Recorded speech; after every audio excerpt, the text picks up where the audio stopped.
Gavin Newsom has proposed a 28th Amendment to the Constitution. And in that amendment, he essentially wants to instill gun control into the nation's founding document. The amendment would do several different things. It would, A, raise the federal minimum age to purchase a firearm from 18 to 21. B, it would mandate universal background checks to prevent truly dangerous people, this is his language, from purchasing a gun. C, instituting a reasonable waiting period for all gun purchases. What is reasonability according to Newsom? Goodness knows, if you leave things to a bureaucrat, they will legislate by their own desires, not actually by any objective metric. Let's go on. And then also, barring civilian purchase of assault weapons that serve no other purpose than to kill as many people as possible in a short amount of time. Weapons of war our nation's founders never foresaw. Now we can go all back through history, and we can show throughout history in the colonial era of there being weapons that could kill a lot of people in a short amount of time that our founders didn't know about, but that would be inconsequential to the main point, because there's no such thing as an assault weapon as it has been used by progressive activists to restrict gun control. In fact, that is a misnomer applied to aesthetically scary weapons like the AR-15, which in all reality are sporting rifles that are semi-automatic and therefore not assault weapons. These are the technical problems with what he's trying to do here. But there is a broader principle that Newsom's effort here underlies. First of all, the Constitution was made to protect Americans, protect our constitutional order from people like Newsom. From people like Newsom who see the use of power, the use of political power as a means to conform society to their image, as opposed to as a means to preserve the rights of individuals and leave society be. Newsom and the entire tradition of progressives following him are people who do indeed believe that society can be bent and molded to their will at any cost, even if that means going into the safeguard of the Constitution and distorting it and twisting it to their own will as well. Also, we should understand that the Constitution is not merely a document with a bunch of different statutes and provisions in it. The Constitution is fundamentally a document that enshrines moral principles into our legal system as Americans. And if those moral principles are to be upheld, that also means that the Constitution's legal word, the amendments and the provisions, have to reflect those moral principles, or else the document would be in tension with itself. For that reason alone, this is enough to reject this amendment. But more broadly, we have to ask ourselves, what does Newsom represent in political history? What phenomenon does what he's trying to do right here represent in political history? Remember, Gavin Newsom is the same man who tried to shut down churches during the pandemic in the name of public safety. Gavin Newsom's government is the same government that is now pushing in California for parents to be punished by Child Protective Services for not acknowledging gender identity as a valid category. Gavin Newsom is a governor who has presided over some of the worst crime rates and some of the worst fiscal chaos any governor in this nation has contemporaneously presided over. Gavin Newsom has not shown leadership, nor has he shown fortitude, nor has he shown a respect for the principles of the American Republic. He has only shown contempt, cowardice, and vice in all those categories. But even bigger than that, Gavin Newsom exemplifies the fall of progressivism. Progressivism, my friends, isn't necessarily a political philosophy that incorporates higher principles into all of its metrics. It will claim to do that. Progressives will claim to care about the middle class being able to make a living. They'll claim to care about egalitarianism, living in a society that is free of want.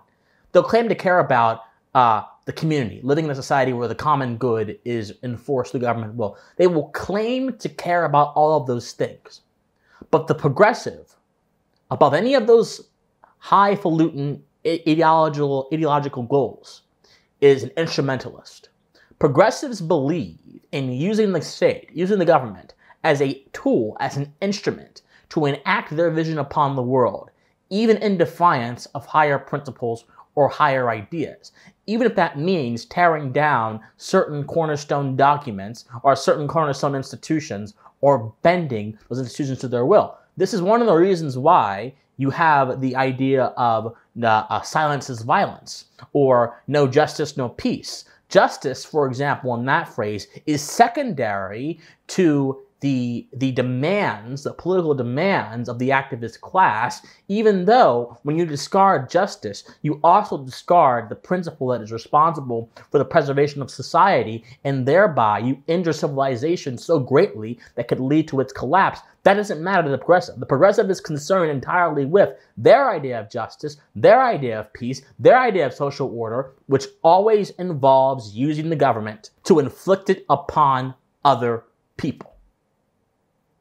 FDR, for example, Franklin Delano Roosevelt, his entire political project during the New Deal era, which expanded the welfare state to such a great extent, and also he attempted to pack the courts to delegitimize government opposition to his own agenda, he reflects this behavior amongst progressives as seeing the Constitution or seeing institutions as merely a means to an end, as opposed to ends in themselves, goals in themselves, which are to be sustained and preserved, which is what the conservative generally believes. Now, this monstrous ideology of progressivism has torn through our society. It has resulted in a lot of unfortunate behavior. It has resulted in the complete and utter reframing of Americans' understanding of what their political system should be and what actually constitutes the basis for a good society and a good government. And by doing that, it has left America a shadow of its former self. It has left America, the land, as opposed to the land of opportunity, the land of constant want, the land of constant dependence, the land of a rejection of self-reliance. It has left America in dire straits. These ideas have consequences, and this is by design. The progressives of the progressive era actually rejected the moral foundations of America. Herbert Crowley, one of the progressives of the progressive era, actually was one of the people to say that the Constitution and its emphasis were actually not meant to be emphasized in the current day because it didn't live up to the current issues they were facing. Gavin Newsom, unfortunately, represents a very old and a very virulent strain of political statism that is going to end up hopefully waking up many people as they continue to see the government promote ideologies that go against its functions and go against the good of certain individuals in this society. Make no mistake, this constitutional amendment is no accident. This constitutional amendment is not something that Gavin Newsom actually thinks will save Americans or prevent more deaths, because we understand that force is not preventative. Force is proactive. Law is punitive, not preventative, generally. So we understand that by principle, gun laws cannot stop evil people from doing evil things, because evil is a very intelligent specimen. It will always find a way to do what it wants to do to wreak its havoc upon innocent people.